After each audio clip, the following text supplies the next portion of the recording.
So, hello everyone. Our topic is all about Republic Act 8749 Philippine Clean Air Act of 1999. It is known as Philippine Clear Air Act of 1999. Act providing for a comprehensive air pollution control policy and for other purposes. This act contains 7 chapters and 56 sections. Approved on June 23, 1999. So, Republic Act number 8749, otherwise known as the Philippine Clean Air Act, is a comprehensive air quality management policy and program which aims to achieve and maintain healthy air for all Filipinos. This act created for us to maintain the healthy air to our environment. We are talking about air pollution. Air pollution is a mixture of solid particles and gases in the air. Most air pollution is created by the people. Kitang mga tao ang naghimo sa air pollution. What are covered by the Clean Air Act? Mobile sources such as cars, buses, planes, trucks, and trains. Stationary sources such as power plants, oil refineries, industrial facilities, and factories. Area sources such as agricultural areas, cities, and wood-burning fireplaces. Natural sources such as wind-blown dust, wildfires, and volcanoes.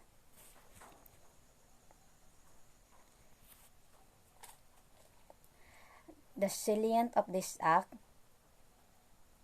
the state shall pursue a policy of balancing development and environmental protection. As such, it shall be the policy of the state to formulate a holistic national program of air pollution that shall be implemented by the government through proper delegation and effective coordination of function and activities.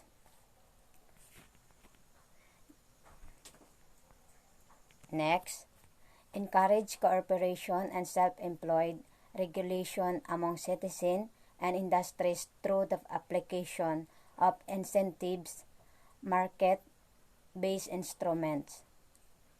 Focus primarily on pollution prevention rather than on control and provide for a comprehensive management program on air pollution. Promote public information and education to encourage the participation of uninformed and active in air quality planning and monitoring.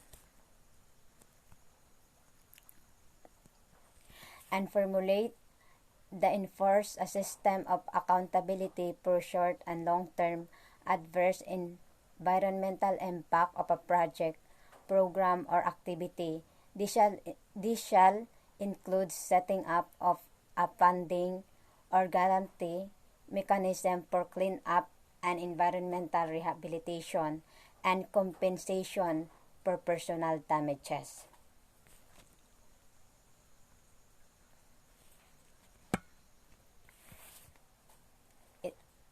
It mandates that the various government agencies to do the following in support of the Act. First, Department of Environment and Natural Resources, or DENR. Act as overall of the lead agency prepare a national air quality status report which shall be used as a basis in formulating the integrated air quality improvement framework, issue rules and regulation in the implementation of the Act. Second, Department of Transportation and Communication, or DOTC. In coordination with the DENR, in case of industrial discharges, and the DOTC. In case of motor vehicles, shall based on environmental techniques, design, impose on and collect regular emission fees from all said dischargers as part of the emission permitting system of vehicle registration renewal system. As the case may be, implement the emission standards for motor vehicles. Next, Department of Science and Technology or DOST. With the DNR, other agencies, private sector, the academy, non-government organization, and people organization shall establish a national research development program for the prevention and control of air pollution. Next, Department of Trade and Industry, DTI, DOST local government units or LGUs. Together with the DNR shall develop an action plan for the control and management of air pollution from motor vehicles with the integrated air quality management framework.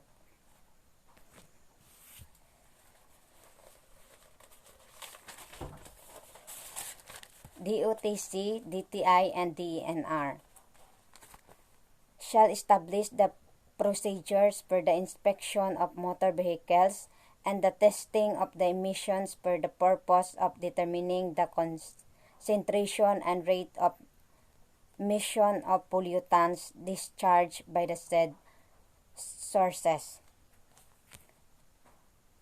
Next, Department of Energy or DOE, co-chaired with the DNR in consultation with the Bureau of Product Standards of DTI, DOST with the fuel and automotive industries, academic, and the consumers.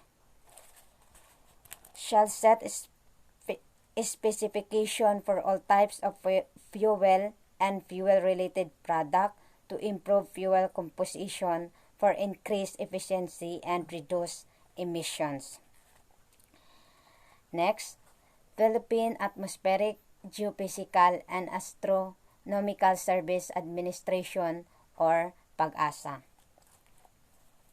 shall regularly monitor meteorological factors affecting environmental conditions, including ozone depletion and greenhouse gases.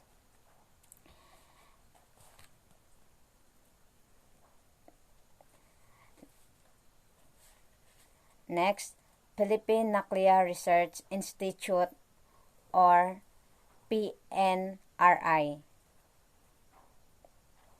With the DNR shall regulate all projects which will involve the use of atomic and nuclear energy and will entail release of radioactive substances into the environment incident to the establishment or position of nuclear energy facilities and radioactive materials, handling, transport, production, storage, and use of radioactive materials. And the last one is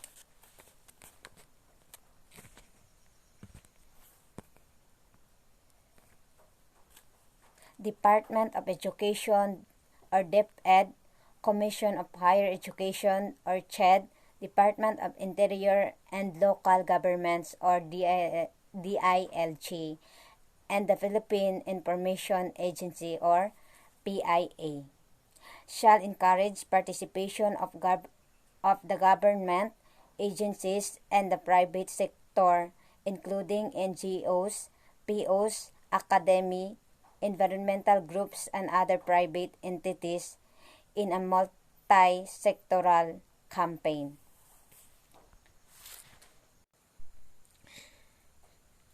So, the strength of this act is to protect and advance the right of the people to a balanced and healthful ecology in according with the rhythm and harmony of our nature. Next is to promote and protect the global environment while recognizing the primary responsibility of local government problems. Next is to recognize that the responsibility of cleaning the habitat and environment is primarily area-based. Recognize that polluters must pay.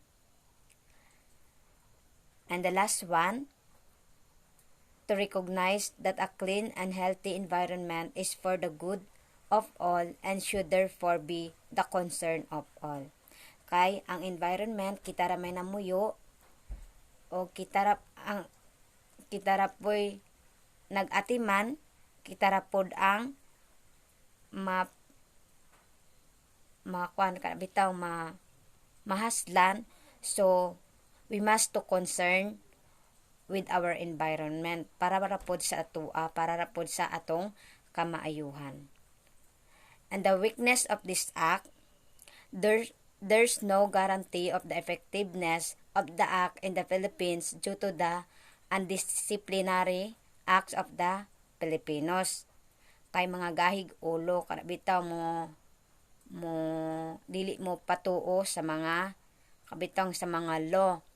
Tapos ang kinahanglan para effective jud ni siya nga ang act nga kana maging effective ang act, dapat na joy penalty kanang pananglitan kung pananglitan anang kwan kung naay manigarilyo kay ang the cigarettes is one of the kwan po na sa air pollution.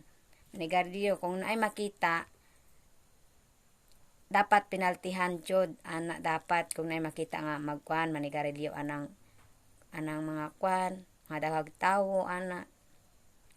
So the continuation of this report reported by Tablate. And that's all.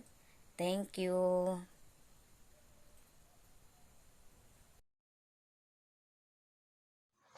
The obligation of this Republic Act number 8749, Philippine Clean Air Act of 1999, provides for all comprehensive air pollution control to measures to reduce air pollution by including environmental protection activities into its development plans.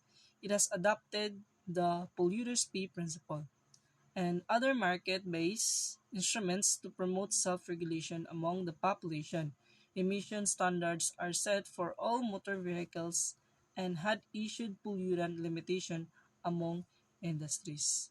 The Department of Environmental and Natural Resources, through its Environmental Management Bureau, is leading the strict implementation of the Clean Air Act. The problem or issues the implement in the Philippines that one of the most problem is poor law. Implementation denies desaparecidos justice that still faces several challenge that lack of funding and improper grasp of the concept of human rights. However, is that law has yet to be fully implemented due to lack of funding and improper grasp of the concept of human rights that experience same pain and anxiety that been endured, especially the families if of victims. So this problem, it cannot be easily approved because it will undergo through many process like setting approval to the court. Problem problem with act implementation in the locality, it is not very well implemented in the localities because the municipality would not notice it, don't give importance to it because there's just a small number of people in it. For my own recommendation, to plan an effort to reach organizational goals. It comprises the daily structures, systems, and operational goals that set your team up for success. Plan before beginning implementation ensures all decision makers and their teams are aligned on the same goals. This creates a shared understanding of the larger strategic plan throughout the organization. That's all. Thank you.